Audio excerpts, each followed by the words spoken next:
What I am saying is that hate is going to kill us. I don't want it to be in the system. It is not compatible. We build the best system based on what is out there around the world, add other things that will make our lives better and put it in so that all benefit, not just a few. The brains of the system is that equality and equity and peace are non-negotiable. What is going on in this world is not sustainable for the short or long term. And the 1% have drawn the line, and they are absorbing everything through pain, fear, and control. This is not a system for we the people, the 99%. Why will my system work? That instead of those billions and trillions that they are stealing from us, we're going to build a dream system for we the people. We're going to build a system that works with AI and benefits our lives without punishing us, which we are currently seeing. The current occupant of the White House, Putin, Xi, Israel, Iran, are all posturing to steal other countries' lands by supporting each other is absolutely unacceptable. It is so hypocritical that Americans support securing their border but have no issues erasing the Canadian border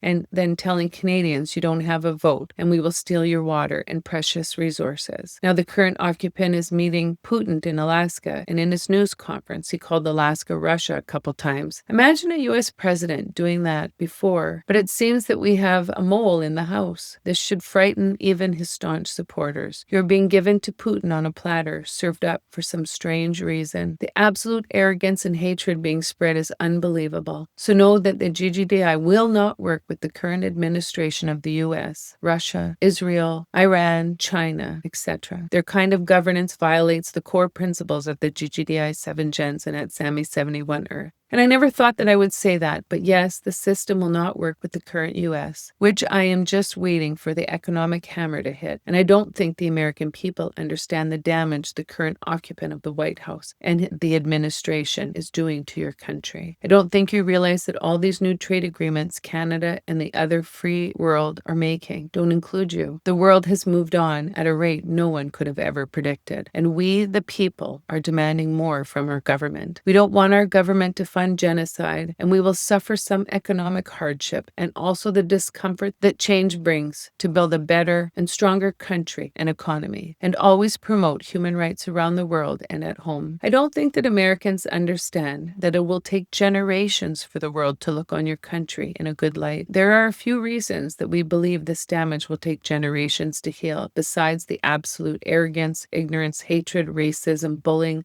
bribing, and thinking that it's okay to go to war with Canada, because that is really what your president is asking. No different than if Canada and Mexico decide that those drawn lines no longer were relevant and threatening to bring our militaries onto your sovereign lands. Do you understand what I'm saying? Absolutely unforgivable it is for you to even breathe that thought. But even before this last election, the world could not understand how he got in the first time. It took the election of President Joe Biden at that very important time in history to bring America back up to a respectable level again. But also, we watch the current occupant of the White House posts, his rallies, and his ability to glorify hate against anyone who is not white, calling countries shithole countries, immigrants, rapists, criminals, and murderers. Degrading anyone who is not white and rich was deplorable. But still you chose who I like to call the former, but now the current occupant of the White House, and ignored all the hateful rhetoric and propaganda, and ignored his Project 2025 agenda. What has occurred over the last 7 months with the new administration has put the nail in the coffin for America's reputation around the world.